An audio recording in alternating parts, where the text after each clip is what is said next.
Good evening, and welcome to Daily Top Bulletin, bringing you the top 10 current affairs headlines in the most simple, clear, and exam-focused format for UPSC and competitive exams. Every headline is carefully selected to keep your preparation ahead of the competition. Let's begin with today's top 10 news. 9th June 2026. Top 10 current affairs headlines. India. 1. Radical tax exemptions introduced to deepen government securities market. What happened?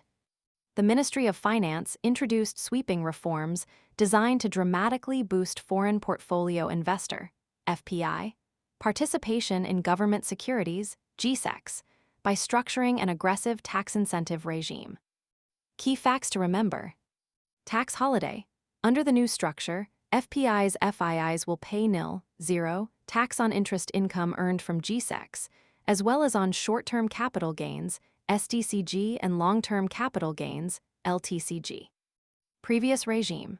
Previously, SDCG was taxed at 30% and LTCG at 12.5% for foreign investors under the income tax laws. Objective: broaden and diversify India's debt market investor base, attract highly stable long-term foreign capital, and facilitate smoother integration into global bond indexes. 2. Supreme Court upholds ECI's special intensive revision of electoral rolls. What happened? The Supreme Court delivered a landmark judgment upholding the statutory validity of the Election Commission of India's ECI special intensive revision (SIR) of electoral rolls, resolving a protracted constitutional debate over institutional jurisdictions. Key facts to remember. The core debate. Critics argued that by demanding specific identity documents to clean up rolls, the ECI was unconstitutionally determining citizenship, a power explicitly reserved for the Ministry of Home Affairs. Judicial stance. The Supreme Court ruled that the ECI is fully empowered to conduct SIR under its constitutional mandate of superintendence, direction, and control of elections. It clarified that verifying a document to prepare an accurate electoral roll does not equate to a legal determination of citizenship status. 3. Atmanirbhar Panchayat program launched in Gujarat. What happened? The Ministry of Panchayati Raj hosted a national outreach workshop in Gandhinagar, Gujarat, to roll out the operational roadmap and digital framework for its ambitious Atmanirbhar Panchayat program. Key facts to remember. Nodal Ministry of Panchayati Raj. Objective: to drive financial self-reliance among rural local bodies, RLBs, by monetizing idle public assets and executing revenue-generating projects via public-private partnerships, PPP, bank loans, and CSR funds. Strict eligibility benchmarks. To enter the national challenge process, Gram Panchayats must have a minimum own source revenue, OSR, of 50 lakh, and block panchayats must hit 1 crore, with at least 3 years left in their tenure. Institutional partners. NABARD and HUDCO are the primary technical and financial underwriting partners. 4. India. Oman SEPA nears enforcement with major trade benefits. What happened? Exhaustive operational analyses of the newly finalized India-Oman Comprehensive Economic Partnership Agreement, CEPA, highlight immediate structural strategic advantages for India's trade architecture. Key facts to remember. Market penetration. Oman is extending duty-free market access on 98.08% of its tariff lines, directly covering 99.38% of India's exports by value. Strategic advantage. India already dominates Oman's textile space, 43% of woven imports. Eliminating the standard 5% tariff directly shields Indian goods against Chinese competition. Geopolitical maritime hubs. The pact leverages Oman's deep-sea ports, Sohar, Duqm, and Salalah, not just as destination markets, but as critical transshipment gateways into the wider Gulf Cooperation Council, GCC, and East Africa. 5. Great Nicobar Island Development Project faces policy scrutiny. What happened? The multi-layered Rupee 91,000 crore Great Nicobar Island Development Project has triggered intense policy debates, regarding the balance between ecological fragility and maritime security infrastructure. Key facts to remember. The anchor asset, a massive 13,000 crore dual-use military-civilian airport to be strategically operated by the Indian Navy, sits at the heart of the project. Geopolitical significance.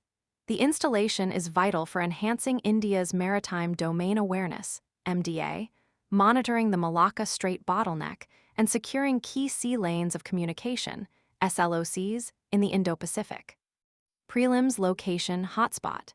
The centerpiece transshipment port is being constructed at Galathea Bay, a critical nesting site for leatherback sea turtles. 6. Kerala launches Hawk Wildlife Offense Management System. What happened?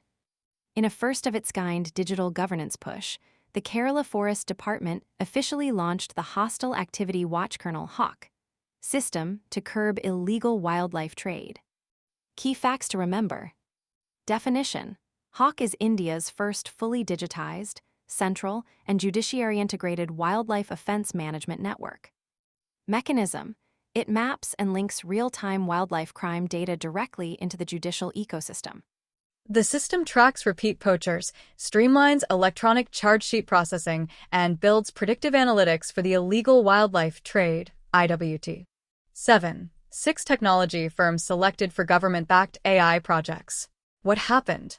The National E-Governance Division, NGD, operating under the Digital India Corporation, finalized the selection of 6 major technology firms, including TCS, NEC India, and Kyndryl, to deploy sovereign artificial intelligence frameworks. Key facts to remember. Nodal agency, National E-Governance Division, NGD, under the Ministry of Electronics and Information Technology, MITY. Mandate. The selected enterprises are tasked with engineering enterprise-grade, scalable AI systems. Focus areas. Public service delivery, public healthcare analytics, predictive agricultural technology, and digital native language translations. 8. SIPRI Yearbook highlights global nuclear modernization trends. What happened? The Stockholm International Peace Research Institute, SIPRI, released its data metrics highlighting worrying trends in global weapon stockpiles and international arms transfers. Key facts to remember. India's status. The report confirms that India remains the world's largest importer of major conventional arms. Global nuclear landscape. 9 states currently possess operational nuclear weapons, with almost all actively modernizing or expanding their nuclear warhead capabilities. Institutional detail. SIPRI is an independent international institute dedicated to research into conflict, armaments, arms control, and disarmament, headquartered in Solna, Sweden. 9. IFC commits $105 million to Hygenco for green hydrogen expansion. What happened? The International Finance Corporation, IFC, alongside international institutional backers, injected a massive $105 million capital investment package into Hygenco Green Energies to scale up commercial green hydrogen production in India. Key facts to remember. The backers. The deal structure includes $50 million directly from the IFC, World Bank Group, $20 million via the Clean Technology Fund, CTF, alongside investments from global players like Siemens. Industrial focus.